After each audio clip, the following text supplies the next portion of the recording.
grabar y vamos a compartir la primera ayudantía. Vamos, bueno, me avisan si es que están viendo, ¿está bien? Ahí están viendo la ayudantía 1. Sí. Ya, perfecto. Eso. Miren, no sé si ustedes conocen más o menos los temas que se abordan. Vamos a partir el curso con frontera de posibilidades de producción y su costo-oportunidad. Ese es el primer tema fuerte que vamos a ver. Luego vamos a abordar lo que es teoría del consumidor. Eso es la primera prueba. Para la segunda prueba vamos a ver teoría del productor. Ahí vamos a ver los costos desde la mirada desde el que produce, ¿ya? Y la primera prueba es desde el punto de vista del que compra, del que demanda un bien, ¿ya? Y desde la segunda prueba ya es desde el otro punto de vista del que vende. Y en la tercera prueba ya es macroeconomía, ¿ya? Entonces, primera y segunda prueba es microeconomía y la tercera prueba es de macroeconomía, ¿ya? Entonces, ahí están todos los fundamentos que después les va a servir. Yo entiendo que hay algunas carreras que a lo mejor después no van a ver más economía, ¿ya? Pero hay otras que, por ejemplo, después tienen micro, macro, ingeniería económica, evaluación de proyectos, finanzas, contabilidad de costos. Así que va a ser importante también para eso. Y vamos a tratar de hacerlo lo más simple posible. Entonces, el primer concepto que nosotros vamos a ver es la frontera de posibilidades de producción, ¿ya? ¿Qué me dice la frontera de posibilidades de producción? Lo que me hace es generar o mostrar la combinación máxima, ojo, la combinación máxima que se puede obtener en producción de dos bienes, ¿ya? De dos bienes con el uso de factores productivos disponibles. Ya, acá incorporamos muchos conceptos. De partida, ¿a qué definimos bienes, por ejemplo? ¿A qué definimos factores productivos? ¿Ya? Entonces, de partida, vamos a decir que son dos tipos de bienes, X e Y. Puede ser martillo y pala, puede ser pintura, no sé, y chocolate, zapatilla y computador, son cualquier tipo de bien, ¿ya? Bienes que se puedan comprar obviamente en un mercado. Y dice que es esta producción de estos dos bienes, esta combinación de producción, es con los factores productivos disponibles. Cuando decimos factores productivos, yo les voy a decir principalmente, vamos a hablar de dos factores productivos. Va a ser la mano de obra, el factor trabajo, ya que es lo mismo, y el factor capital. El factor capital pueden ser máquinas, materias primas. Entonces, ¿qué quiere decir? Yo produzco, ¿ya? Con mano de obra y con capital, con máquinas, y eso me genera una producción. Esa es la secuencia lógica. Entonces, recordar, el FPP lo vamos a ver en un ejemplo, igual de todas maneras, pero me va a mostrar la máxima producción que yo puedo obtener de dos bienes. Ahora, lo que ustedes se tienen que preguntar es por qué dos bienes, ¿ya? Y esto es netamente para simplificar la economía. De partida, como tenemos dos ejes coordenados, X e Y, es por eso que solamente se utilizan dos tipos de bienes, ¿ya? Sin embargo, uno puede saber que hay empresas, por ejemplo, multinacionales, que producen más de dos bienes en su cadena productiva, ¿ya? Pueden existir N bienes que producen. Sin embargo, para poder analizarlo en un eje coordenado, solamente tenemos la posibilidad de analizar dos tipos de bienes, ¿ya? Por eso es que se analizan dos bienes. Bueno, entonces decíamos los factores productivos que van a permitir transformar materias primas en bienes finales o de consumo, ¿ya? Cuando hablamos de bienes finales, este concepto de bienes finales lo que significa es que pueden satisfacer una necesidad, ¿ya? Directamente. Entonces, vamos a hacer un poquito una escritura acá. Entonces tenemos necesidades ilimitadas con recursos limitados. Esto se llama problema de la escasez. Cuando los seres humanos, las personas, tenemos necesidades ilimitadas, a cada momento tenemos necesidades. Por ejemplo, necesidades de ir al baño, necesidades de alimentarse, de vestirse, de entretenerse. Son necesidades que van surgiendo en cada momento. Sin embargo, el problema es que tenemos recursos limitados, ¿ya? Este se llama problema de la escasez. Entonces, para satisfacer algunas necesidades, es que las empresas producen, ¿cierto? Producen bienes y generan ellos utilidades económicas, ¿ya? Sin embargo, las empresas cuando producen un bien, dejan de producir otro tipo de bien, ¿cierto? Si yo destino toda mi fuerza, por ejemplo, a producir perfumes, dejo de producir a lo mejor cremas. Y ese costo, este costo ficticio de dejar de producir, se llama costo de oportunidad, ¿ya?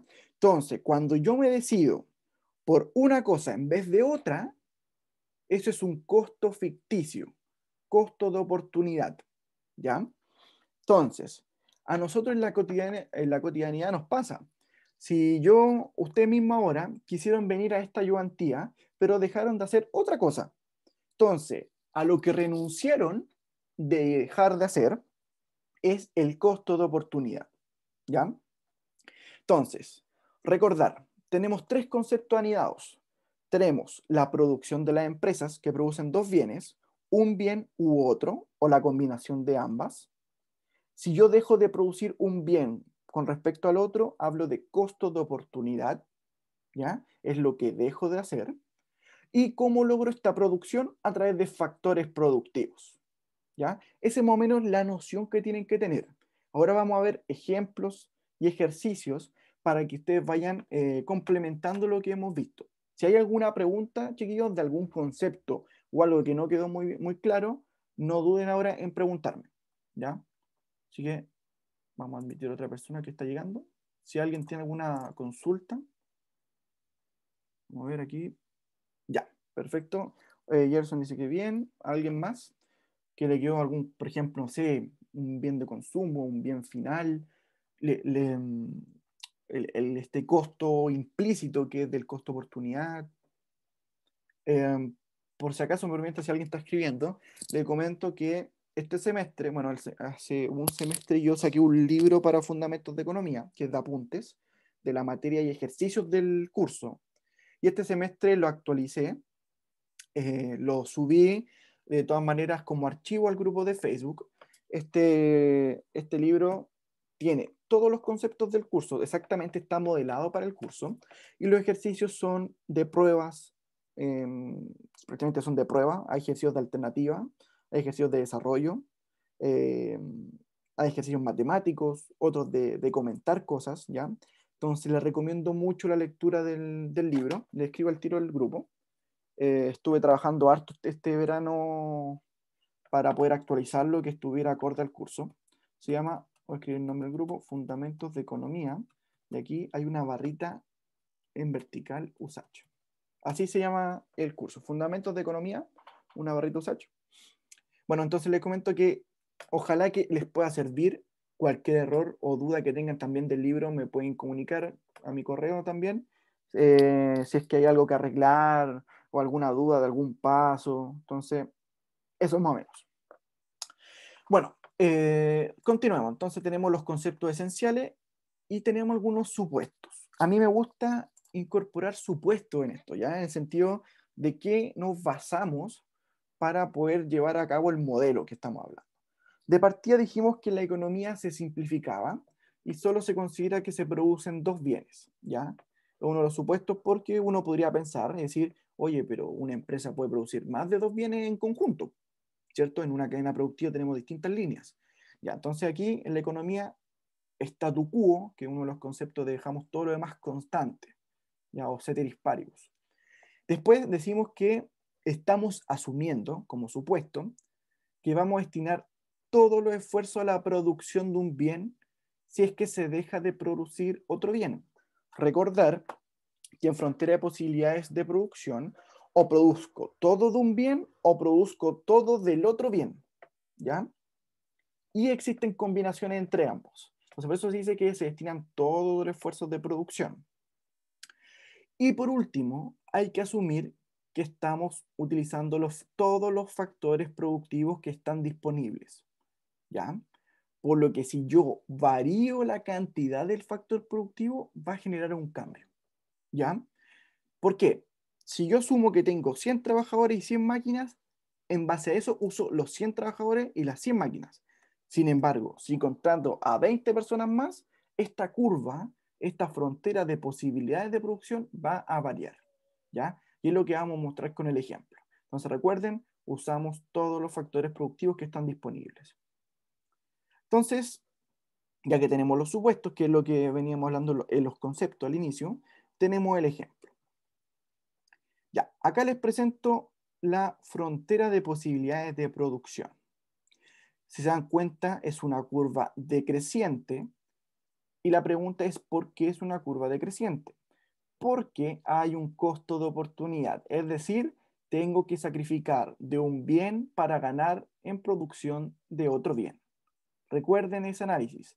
Lo que renuncio dividido en lo que yo gano. Costo de oportunidad. Forma matemática, así se va a resolver. ¿Ya? ¿Por qué es decreciente entonces? Porque tengo que sacrificar de la producción de un bien para consumir o para producir en este caso del otro. Entonces aquí tenemos un ejemplo. Tenemos producción de cobre en toneladas y producción de litio en toneladas. Tenemos el costo de oportunidad calculado. Yo les dije al principio, ¿destino todos los esfuerzos en la producción de uno o destino todos los esfuerzos en la producción de otro? Entonces, o produzco lo máximo en cobre y cero en litio, o produzco cero en cobre y produzco lo máximo en litio. ¿Ya?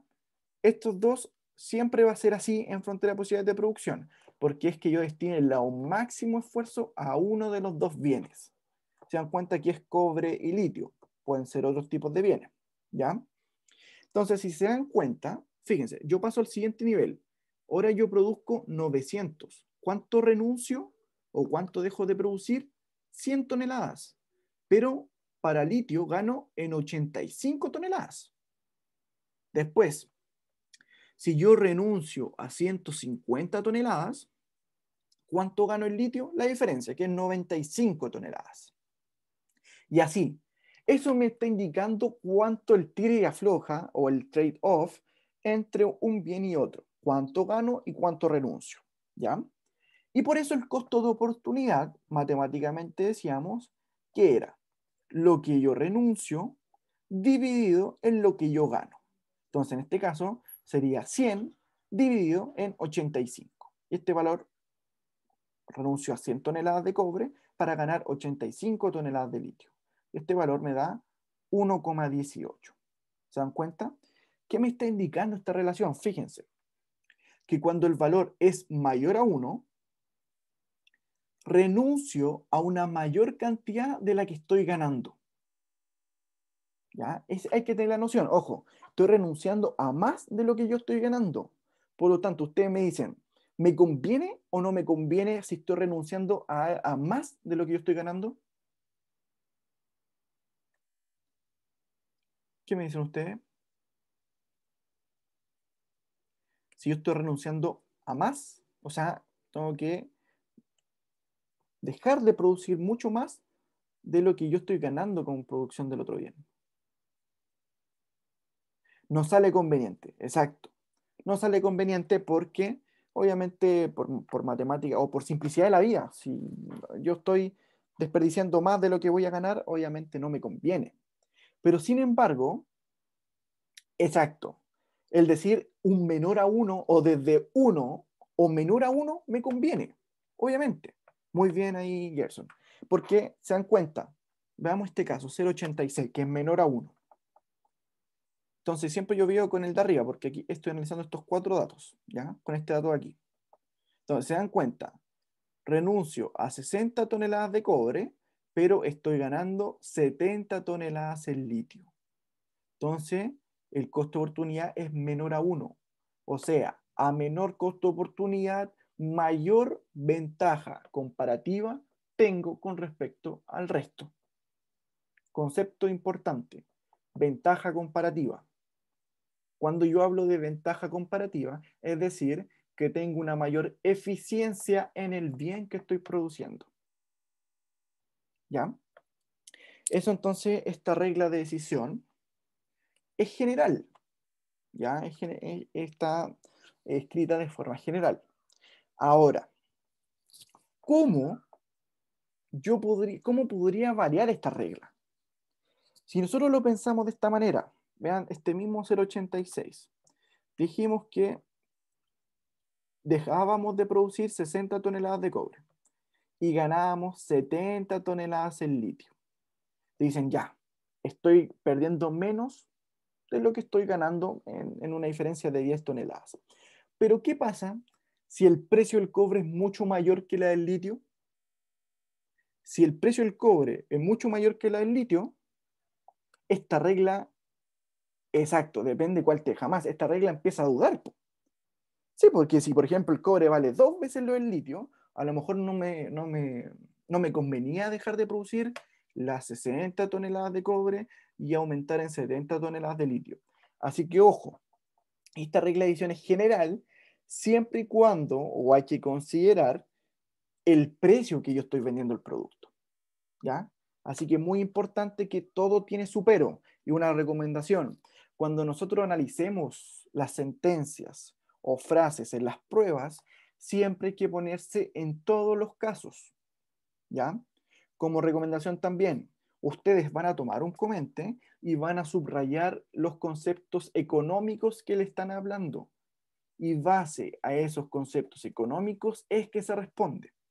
Si ustedes les hablan, por ejemplo, el día de mañana en una prueba, de frontera a posibilidades de producción y les mencionan el costo de oportunidad en el comente, ustedes tienen que utilizar los mismos conceptos económicos para responder.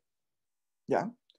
Como consejo, subrayar el concepto, y yo cuando daba el ramo lo que hacía era definía en breves palabras los conceptos que me estaban diciendo, obviamente relacionado con la pregunta, ¿ya? Tratar de contextualizar un poco con los conceptos, luego respondía el comente en términos de argumentos, hacía el análisis y concluía con gráficos. Y con eso obtenía todo el puntaje completo, ¿ya? Así que recuerden, va a ser verdadero o falso, en general uno tiene que poner verdadero o falso, te dan una décima por eso. Luego, hace una pequeña introducción con los conceptos para demostrar que tú sabes lo que estás, los conceptos básicos. Luego, argumentas y finalizas con gráficos, ¿ya? Eso es más o menos un consejo general. Bueno, si se dan cuenta, la FPP aquí agarra todos los puntos. Y si ustedes pueden preguntar, oye, pero ¿puedo dar vuelta a los ejes? Sí, se pueden dar vuelta a los ejes. Puede ser cobre versus litio o litio versus cobre, ¿ya? No hay implicancia en aquello, porque la combinación va a ser exactamente la misma. Ya, ahora, cuando yo me refiero a combinación, es esto, 900 con 85, 750 con 180, a eso me refiero en combinación de bienes. Eso es lo máximo que puedo producir, perdón, con los factores productivos dados. ¿Ya? Así que si alguien tiene alguna consulta con respecto al ejemplo, o si es que quedó claro también sería interesante si es que me pueden decir. A ver, vamos a ver los chats. No, todo bien, claro. Perfecto, perfecto, chicos. Recuerden que aquí todos nos podemos equivocar, así que no hay problema. Ah, mira, buena pregunta de Anaís. Mira, el comente, lo voy a explicar porque igual tenemos tiempo y quedan las preguntas que, miren, yo les comento. Eh, Siempre me gusta hacer variaciones cada semestre, ¿ya? Nunca me gusta repetir ayudantías porque siento que cada vez que voy adquiriendo más conocimiento, voy tratando de variar para que se genere mayor discusión, ¿ya?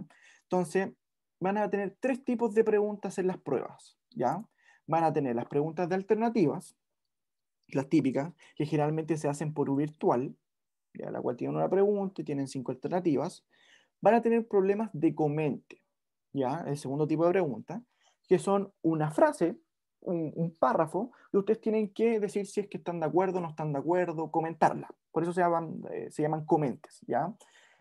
Como yo le explicaba, la estructura básica es decir si es verdadero o falso, luego argumentar por qué es verdadero o falso, y si quieren pueden agregar gráficos. Incluso ahí dice, gráficos también vale un puntaje de la pregunta.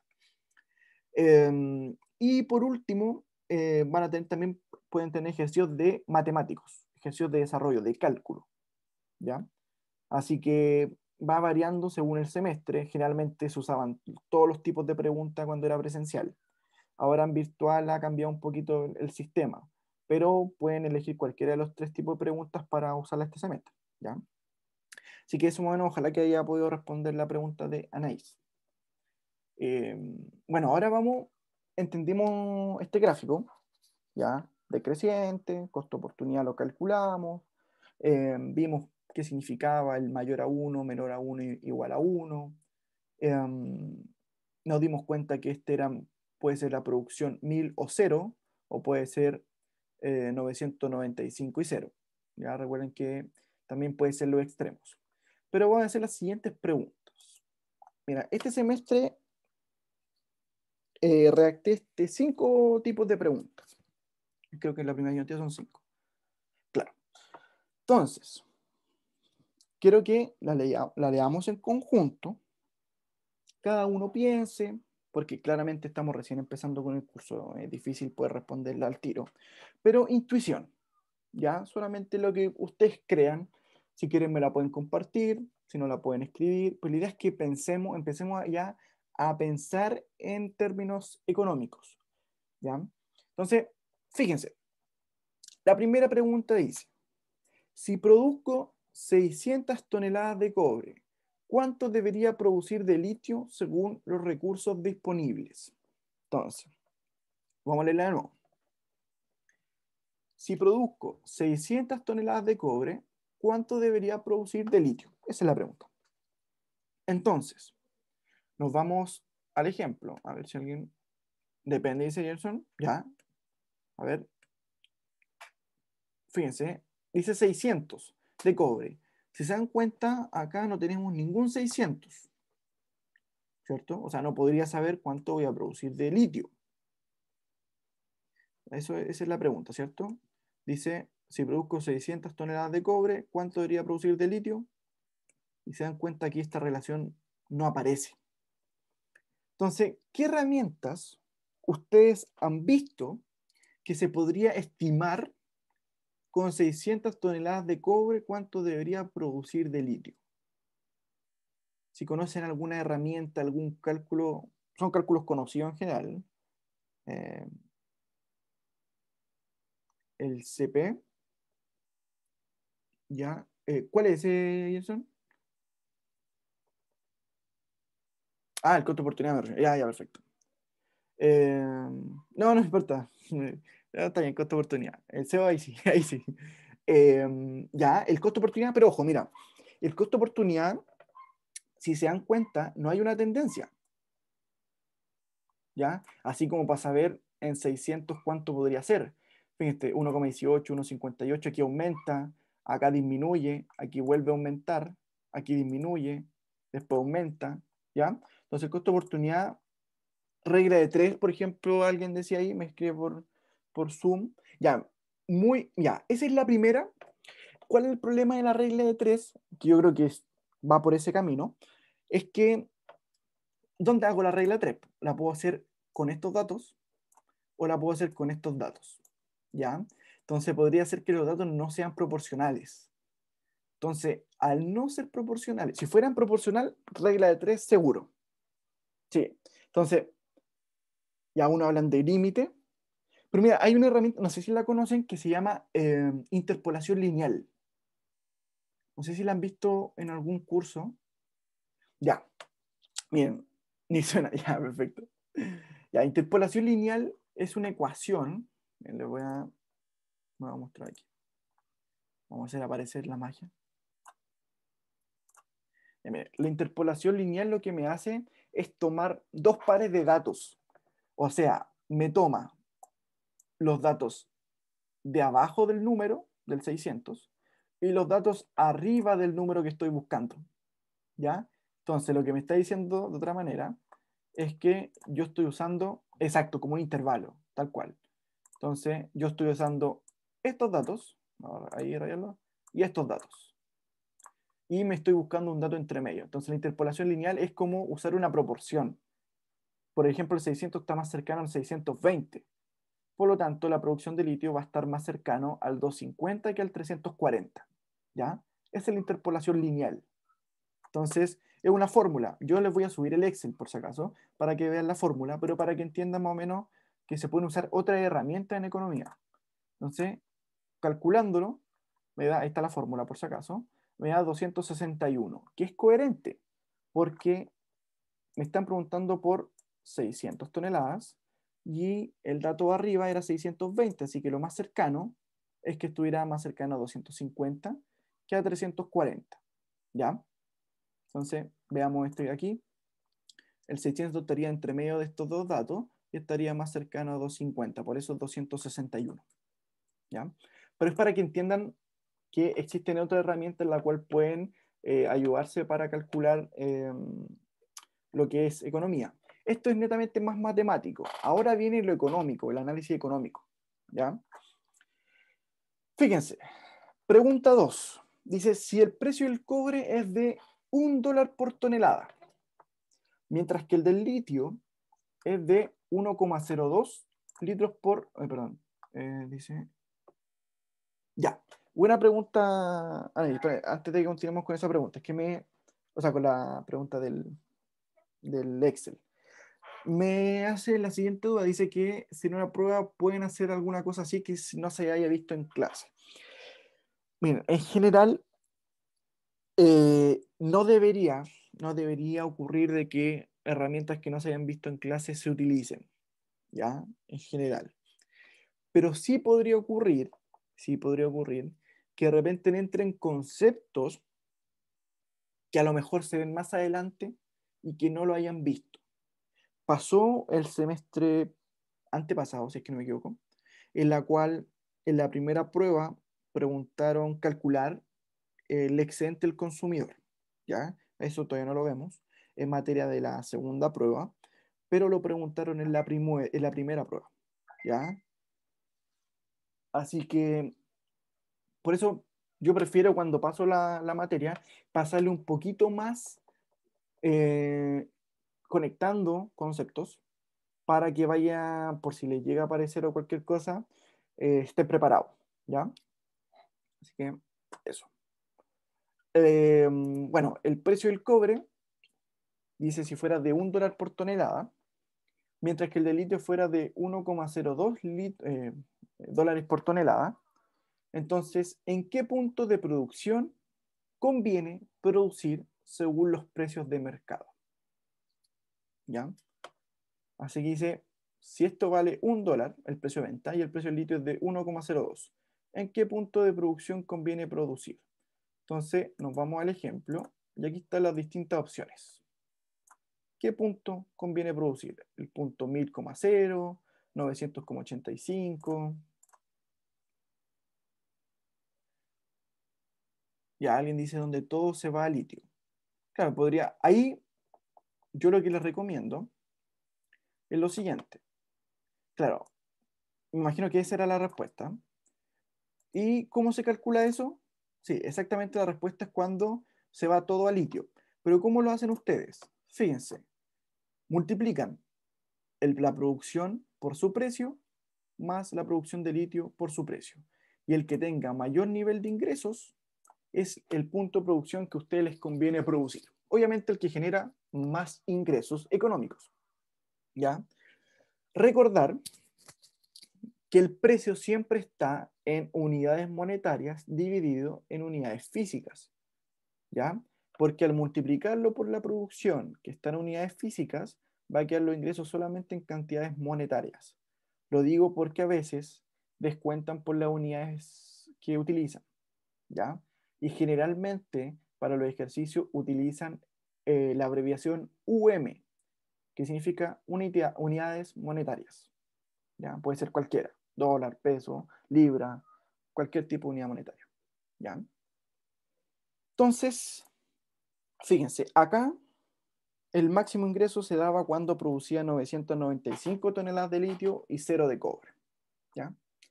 Ahora, les quiero mencionar algo y quiero que, por favor, si lo pueden anotar, es lo siguiente.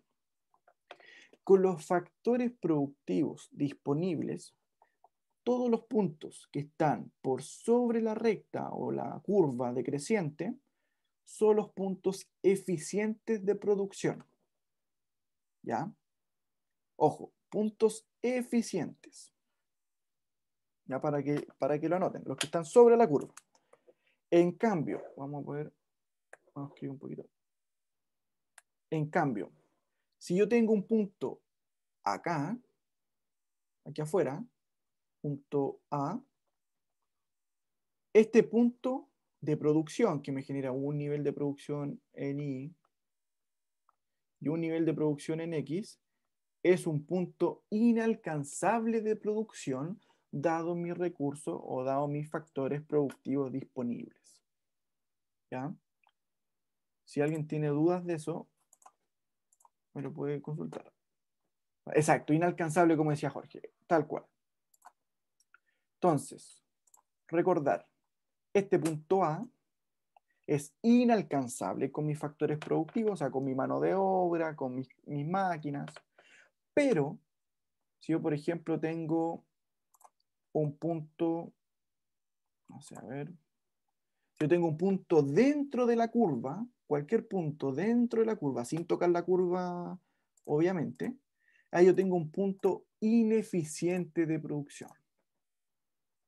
No sé si alguien escribe ahí, bueno, lo reviso al tiro. Si tengo un punto aquí, B es ineficiente, porque si se dan cuenta, por ejemplo, aquí yo estoy produciendo cercano al 200, 200, 200, pongamos este punto acá, B'.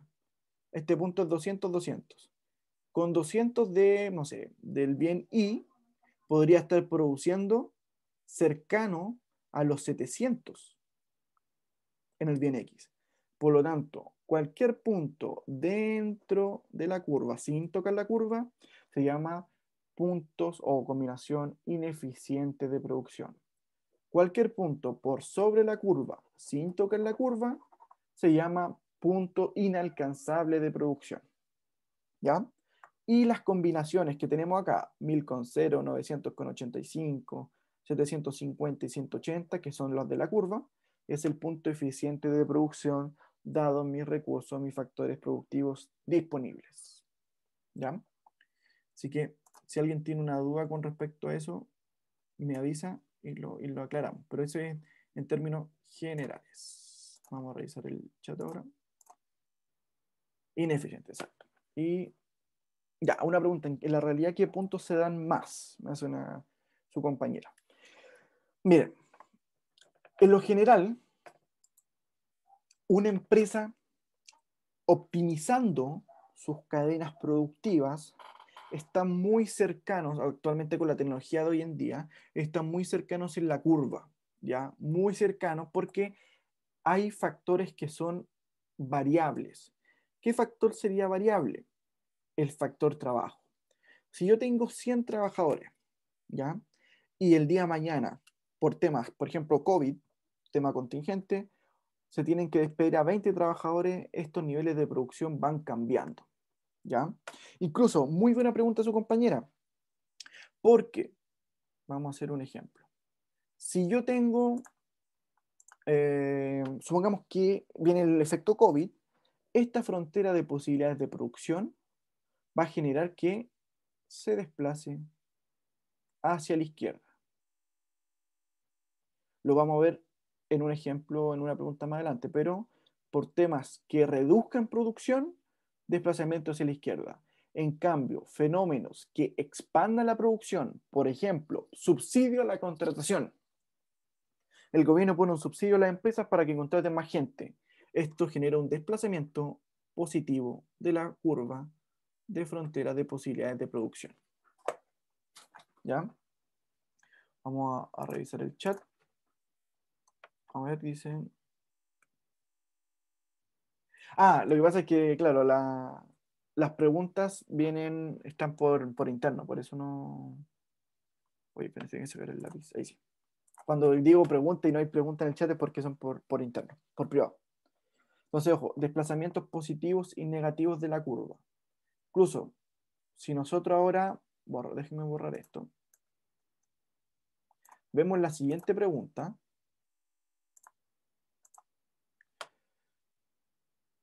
Ya, por ejemplo, que dice, ¿qué combinación de producción conviene según el costo implícito que trae consigo? Acá, como ya lo vimos anteriormente, tratábamos de buscar el punto donde tuviera el menor costo de oportunidad posible, ¿ya? En este caso se daba en 0,54. ¿Qué significa este 0,54? Que renuncio a una menor cantidad de lo que yo estoy ganando en producción. ¿Ya? Si se dan cuenta acá, yo renuncio a 70 toneladas, pero gano en producción 130 toneladas. ¿Ya? Eso es lo que ya habíamos visto con respecto al costo oportunidad. Luego, Una fíjense. pregunta. Sí, sí, dígame. Me asustó, me asustó. Por ejemplo, delante habíamos dicho que era más eficiente hacer 0 a 995 de litio, Sí, pero el costo de oportunidad es menor ahora. ¿Cuál sería como la mejor opción para una empresa? ya, perfecto. Miren, siempre las empresas lo que utilizan es la métrica económica, ¿ya? Utilizan principalmente la métrica de ingresos, o sea, utilizar los precios de venta. O sea, mira, muy buena pregunta, porque aquí la combinación eficiente en términos de costo-oportunidad era 160 toneladas de cobre y 750 toneladas de litio. Sin embargo, en términos de los precios de venta, era más eficiente producir 995 toneladas de litio y cero de cobre. En este caso, hay que tener en consideración lo siguiente, que cuando yo lo decido, mi regla de decisión en base a mi costo implícito, es un costo ficticio. Se llama costo ficticio o costo imaginario el costo de oportunidad, ¿ya? Sin embargo, estos precios son los precios reales de venta, ¿ya? Es un ingreso real. Por lo tanto, la empresa cuando toma sus decisiones lo hace generalmente o el nivel de producción en función a términos monetarios, ¿ya? O sea, es decir, con los precios. Pero el costo oportunidad me indica generalmente en dónde yo tengo ventajas comparativas. Por ejemplo, estos son los datos de una empresa 1, ¿ya? Y supongamos que tenemos una empresa 2 que también está viendo si producir cobre o litio, ¿ya? Entonces el costo oportunidad en ese caso me va a servir para indicar, ¿sabes qué empresa 1? Tú tienes ventajas comparativas en el cobre versus la empresa 2. Entonces me dice en qué sector debo producir, ¿ya? En cambio, en términos económicos, aquí me está indicando qué nivel de producción me genera mayor ingresos. Porque, si ustedes nos damos cuenta, esto estamos hablando solamente de la parte de los ingresos, pero no estamos calculando los costos asociados, ¿ya? Porque, ¿qué pasa si la extracción de litio, que es la que nosotros definimos acá como la mejor, 995,0, qué pasa si la extracción de litio cuesta más que la del cobre, en términos unitarios o marginales? ¿Qué va a ocurrir? Que ahora la producción a lo mejor me conviene más en la producción de cobre. Entonces, como yo les digo, hay que tomar todo en consideración. En términos de ingreso, dejando el costo afuera, nos conviene producir el litio, esa unidad, esta combinación. Sin embargo, el costo de oportunidad asociado nos va a permitir, como regla de decisión, definir en qué sector o en qué tipo de bien tengo ventajas comparativas uno u el otro, ¿ya? Entonces, ahí como para respuesta, en este caso vamos a considerar la respuesta de la pregunta número 2, ¿ya? Eso es más o menos, pero ojo, esto es muy dejando constante todas las demás variables, ¿ya? Creo que se haya podido responder un poquito. Ya. Y lo otro, alguien me decía, Jorge, ¿un avance tecnológico también desplazaría a la derecha? Exacto. Aquí cuando veamos el ejemplo, con avances tecnológicos también genera desplazamientos a la derecha de la frontera de posibilidades de producción. Si yo, por ejemplo, también compro más máquinas, también se desplaza a la derecha. Todo lo que me genere cambios en la producción, tanto positivo o negativo, generan desplazamiento en su mismo sentido. Y es por eso que la pregunta 4 va acorde al contexto. Dice, si por temas de pandemia la producción disminuye en un 20%, grafique la nueva frontera de posibilidades de producción, ¿ya? O sea, si disminuye en un 20%, lo que yo hago es multiplicar la producción por 0,8, ¿cierto? Entonces, fíjense, cada valor yo lo multiplico por 0,8. Y eso me indica, fíjense, que la nueva frontera de posibilidades de producción es la que está en azul y genera un desplazamiento negativo de la curva de frontera de posibilidades de producción. Si yo hubiese dicho, por temas de pandemia, no sé, o por temas de avance tecnológico en el siglo XXI, aumentó en un 25% la producción. Entonces, multiplico por 1,25 y se dan cuenta, la nueva frontera de posibilidades de producción se desplaza hacia la derecha. La azul es la nueva, por si acaso, y la naranja es la original. Fíjense, entonces estamos dando cuenta de que hay un desplazamiento positivo por avances tecnológicos, por subsidio a la contratación, por, no sé, por mayor contratación de máquinas, y muchos pueden ser otros factores. Por ejemplo, un desplazamiento negativo puede ser un terremoto, desastres naturales. Supongamos que por desastres naturales ahora la mitad de las plantas nomás producen. Entonces, se genera un desplazamiento negativo con un mayor magnitud de la frontera de posibilidades de producción. ¿Ya?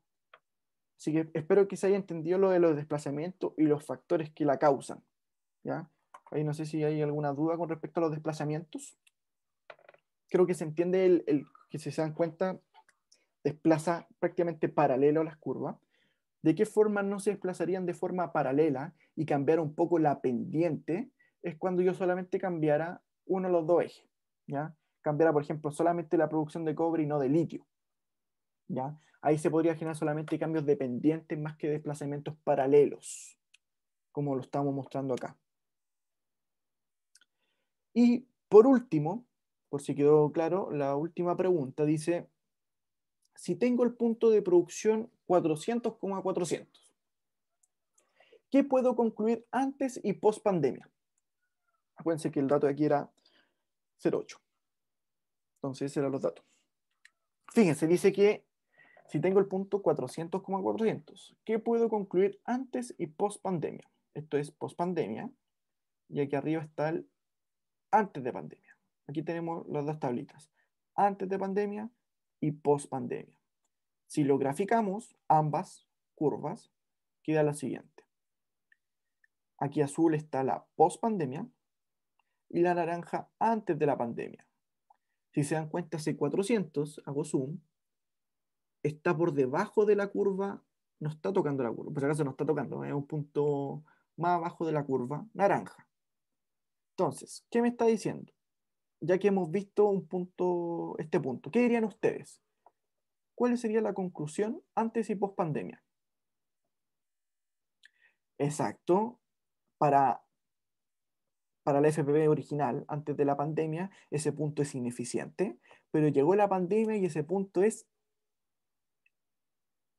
en ese caso, inalcanzable. Exacto, ahí muy bien, Gerson.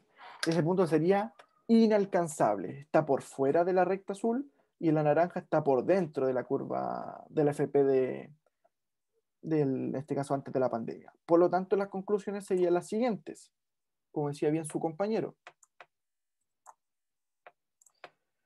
El punto 400,400 en la FP original, es decir, antes de la pandemia, es un punto ineficiente de producción.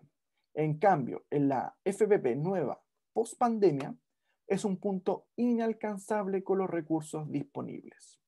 ¿Ya? Así que ese es más o menos para que vayan entendiendo todas las variaciones que hemos tenido. Hemos visto desplazamientos negativos, hemos visto desplazamientos positivos, hemos visto qué lugar del gráfico es ineficiente, inalcanzable, eh, y todo eso. ¿Ya? Vimos también los conceptos, vimos el costo de oportunidad calculado matemáticamente y lo vimos con ejemplos de la cotidianidad, como por ejemplo, ir al estadio o ir al cine. Termino yendo al estadio, mi costo de oportunidad, también dicho de otra manera, es la segunda mejor alternativa, ¿ya? Para que ustedes vayan recordando el concepto. Así que espero que se haya entendido. Si hay alguna pregunta, consulta, la pueden realizar ahora. Si alguien tiene preguntas de otra índole, también me puede comentar, no hay problema. Recordar el libro. La idea es que estemos en contacto, de poder ayudarlos. Si alguien después del departamento de industria, también a lo mejor en algún momento, si es que se puede volver presencial, nos podemos ir ver en el departamento o en alguna otra asignatura. A ver, vamos a ver los mensajes. Súper la clase. Muchas gracias, tío. Muchas gracias, Úrsula. A ver, dice, y Anaís también. Macarena dice, yo tengo una duda sobre la pregunta 2. Ya, ¿cómo se calculaba? ¿Qué cosa, Macarena? ¿El costo oportunidad? No sé si me preguntó con respecto a eso. Vamos igual de todo. Ah, la pregunta 2. Sí, Ah, esta, de acá, ¿no? La de sí la es. producción de los ingresos. Ya, mira, ¿cómo se calculaba? Entonces, ya tenemos los precios. Tengo el precio de venta del cobre y el precio de venta del litio. Entonces, lo que yo hago es multiplicar cuánto vale el precio de venta por cobre por la Ah, cantidad no, que no, yo produzco. disculpa. Ajá. Era sobre la pregunta uno. Ah, la uno, ya, perfecto. Ah, esto de interpolación lineal. Sí, eso no me quedó claro. Ya. Que lo que pasa es que la interpolación lineal, mira, vamos al ejemplo acá, lo que utiliza es lo mismo que una regla de tres, pero más compleja, en el sentido de que una regla de tres yo necesito solamente dos datos. Por ejemplo, yo tengo el 620 y el 250, y la regla de tres me dice, si yo tengo 600, ¿cuántos X? ¿Cierto? Eso es lo que me hace la regla de Ujú. tres. Me borro un poquito esto que no veo. Ahí sí. Entonces, lo que hace la interpolación lineal es lo mismo, pero agregar la tendencia de abajo, es decir, 460 y 340. Entonces, aquí me da un panorama más completo, porque puede ser que los datos no sean proporcionales. Entonces, este 600 con interpolación lineal lo que hace es que este dato valor va a estar mucho más cercano al 250 que al 340, porque la diferencia de acá entre estos dos valores es 20 y la diferencia de acá es 140. Entonces, la interpolación lineal lo que te va a decir, no, este valor de X tiene que estar más cercano entonces al 250 que al 340. Es un poquito más completo que la regla de 3, ¿ya? Y esa fórmula, ¿de dónde surge esa fórmula? Es la siguiente, bien, vamos a las preguntas. Entonces, utilizamos cuatro datos y lo que hace es esto. ¿Se dan cuenta? Lo primero que hace, toma G9, que es I0, y hace unas diferencias. Lo que hace, esto es una fórmula nomás, no es necesario entenderla, pero lo que hace es obtener las diferencias en los datos y luego los divide y los multiplica por un factor, ¿ya? Pero ojo, esta herramienta de interpolación lineal no es un requerimiento del curso, ¿ya? Por si acaso, para que no se asusten. Es solamente para que Mm. entiendan cómo se podría calcular eventualmente entre dos tipos de datos, ¿ya? Como entre medio de datos, ¿ya? De todas formas, el cálculo está hecho en la planilla de Excel. Es una fórmula estándar, ¿ya? Y si igual genera más dudas, yo no tengo ningún problema en subir un material o algo, ¿ya? Sí, y Ah, eso mismo. Si en algún momento les puedo enseñar el método porque les va a servir para después, pues. Si mejor una regla de tres es muy básica para obtener un dato, pueden usar interpolación lineal, ¿ya? Pero de todas formas, no es parte de la materia del curso en tal, ¿ya? Es solamente una herramienta que quería demostrar que se pueden usar otros tipos de herramientas en economía, ¿ya? ok, Así que en muchas eso gracias. ya nada de nada. Bueno, y la ayudantía se va a subir mañana a YouTube a eso de las 3:30 de la tarde, cuando termine la ayudantía que hago mañana. Y el Excel lo subo mañana mismo. Yo trato de subirlo todo al tiro, así que 3:30 de la tarde ya va a estar el Excel y el video en YouTube. Así que eso, chiquillos. Espero que haya quedado todo claro. Y espero que seguir viéndolos para seguir avanzando. A mí me gusta que vayamos cumpliendo como una etapa, ir quemando etapas juntos y el poder ir desarrollando también en ustedes una enseñanza completa, ya todo el semestre. Así que eso, muchas gracias chiquillos y nos estamos viendo entonces en una próxima ayudantía.